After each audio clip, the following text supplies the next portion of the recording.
Critical Role goes to therapy? How's it going, guys? Welcome back to Fraud on the Telly. If you didn't know, I am a massive Critical Role fan, and last night's episode of Critical Role, Campaign 3, Episode 79, was one of my favorite episodes, probably of all time. As in last night's episode, we really got to see the genius, the ingenuity of Matt Mercer on full display, as Bell's Hells go to therapy.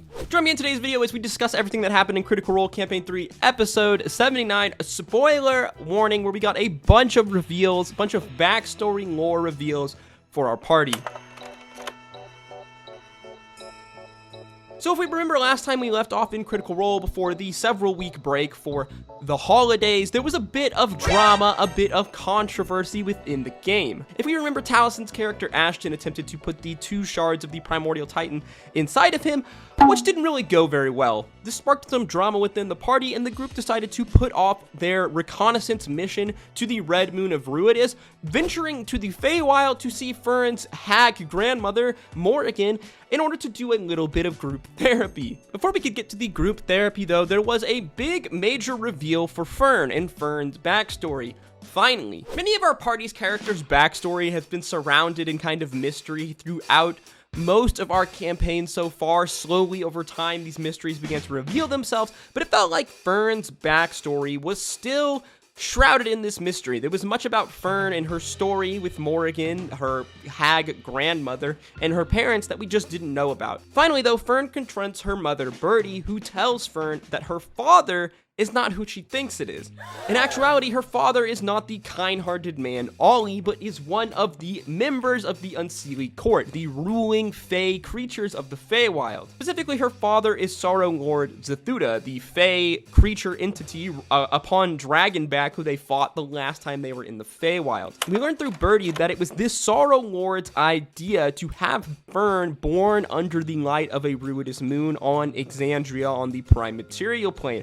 We learn that this is because this Sorrow Lord has been in cahoots with Ludinus and the cabal of mages in this Ruidus plot for some time now, and that Fearne has some sort of integral role to play in the Ruidus plot. If we remember, Fearne's fake father, her father that raised her, Ollie, has the gift of the squint, an ability to see visions of the future, and it was his vision of a Feywild in flames destroyed and Fearne in the center that has caused many people to speculate what Fearne's position, what her role is in this grand plot of Ruidus. It seems that the Sorrow Lord's plan is to eliminate the goddess, the Moonweaver, through the powers of Ruidus, and Prodothos, the god-eating entity, and I guess have Fearne ascend using maybe her Ruidus powers and her Unseelie Fey nature to take its place. That's just my guess.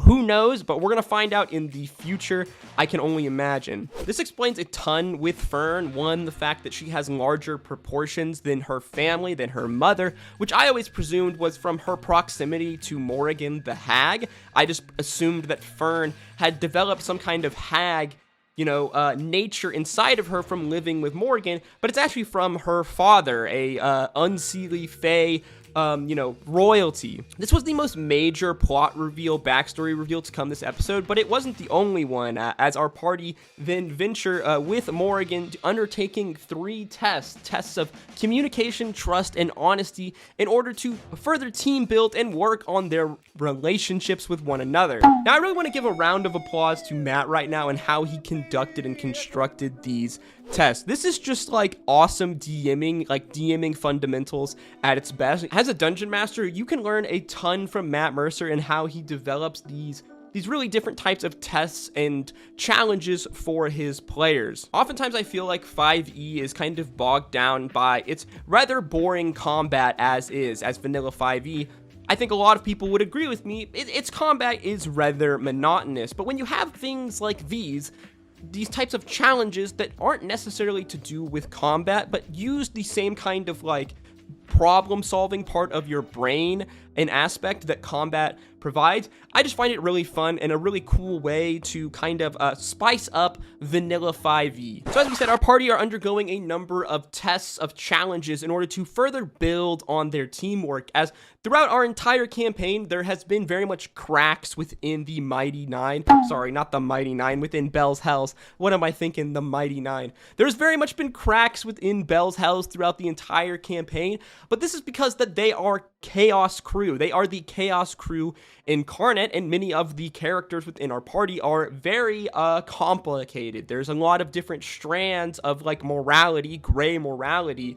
And this is naturally going to create some conflict within the party, which has made for a very, very interesting watch, in my opinion, throughout Campaign 3. And personally, Campaign 3 has one of my favorite party dynamics from all of the campaigns together.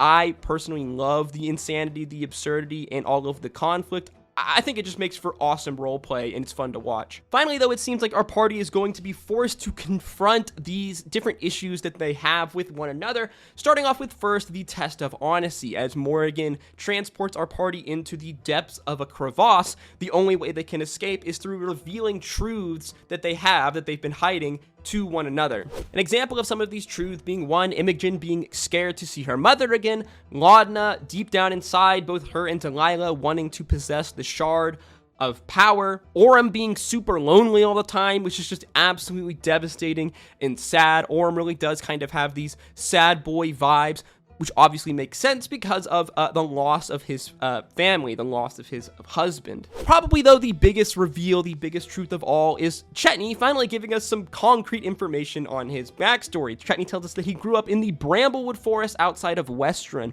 He ventured off to discover himself as a young man, and when he returned, he found that his entire family was gone. All that was left behind was a bunch of toys, his family having fled from a great dragon, Eberron the Rhine Lord, which at this time was very much dominating the land, this part of Westruun, and it explains why Chetney is scared of dragons. We also learned that Chetney had 5 siblings, which I didn't write their names down, but it was very funny, and this is why he doesn't really get attached. He doesn't have attachments to people because he just thinks that everyone is going to leave him. I do think that there is more Chetney lore here that Travis is keeping well guarded. I mean, Chetney is the oldest character in our party, being well over 200 years old, if I'm remembering correctly.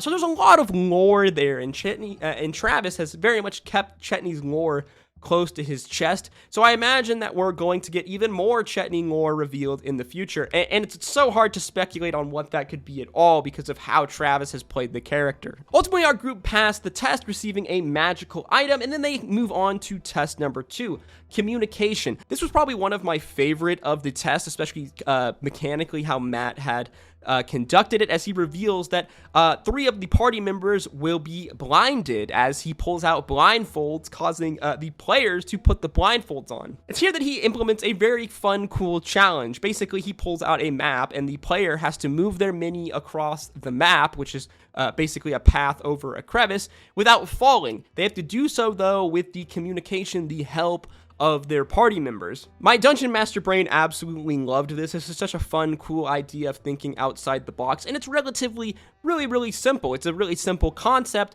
but it does what it is trying to do. It really is testing the group's trust, their communication with one another, trying to traverse this this chasm on this path while you don't have your eyes. And it makes for a really fun, entertaining little side project here. I think that this whole series of tests is definitely something that the aspiring Dungeon Master can take and learn from. You don't necessarily have to challenge your party with combat. You can challenge them in other ways outside of just the traditional combat system, and this is just a really fun, pretty easy example of how to do so. Ultimately, our party passed this test, receiving yet another magical item, and we move on to our 3rd test, the test of trust, as our party are transported to a set of ruins, and Morrigan presents them with 2 doppelgangers. This actually, I think, is going to be my favorite test. Unfortunately, our episode ends here, but the premise of the test is that 2 of the doppelgangers will be replacing the party, 2 of the party members, and then they will be forced to complete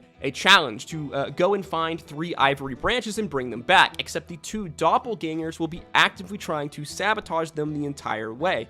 This is very much kind of like a game, a traditional party game of like Werewolf or Mafia, depending on what the name of the game that you played, because they are the same game. By the way, I love Werewolf, Mafia, Among Us, I guess, even though Among Us is so inferior to the actual in-person party game. But I digress. And yes, this is where our episode ends off, as we're going to have to wait until the next episode to view this test. Personally, I absolutely love this. I love this sort of idea, this sort of out-of-the-box thinking from Matt Mercer. Obviously, a lot of Dungeon Masters probably do similar things, but I think that more Dungeon Masters should do this sort of thing, these sort of out-of-the-box challenges that aren't necessarily associated with combat. Me personally, I know when I run games, sometimes I struggle with making combat feel like rewarding, not just feel like a slugfest, trying to implement new kind of like challenges, new kind of like themes into a combat to make it just more lively. I think that these sort of challenges, these sorts of tests are just another fun way to do that, another fun thing that you can implement in your tabletop game, whether it's D&D or not, that spices it up and challenges your players in more than just a combat way. And I absolutely loved it. This is one of my favorite episodes of Campaign 3. If you would have told me ahead of time that I would have loved a Critical Role therapy session this much, I probably wouldn't believe you. And yes, this was my thoughts and opinions on Critical Role Campaign 3. Bells, hells, go to therapy. Let me know your thoughts and opinions in the comment section down below. If you did enjoy this video, please like, comment, and subscribe, as your engagement on these videos help to put the video in the algorithm and just help the channel grow. If you did enjoy the video and want to see other content, then please click one of the videos on screen now. As always, guys, thank you so much for watching. Thank you so much for sticking with me even when I'm not doing Dungeons and Dragons content. It means a lot to me. As always, I hope to see you in the next one. Drink your water, love your mother. Until next time, peace, love, Aru.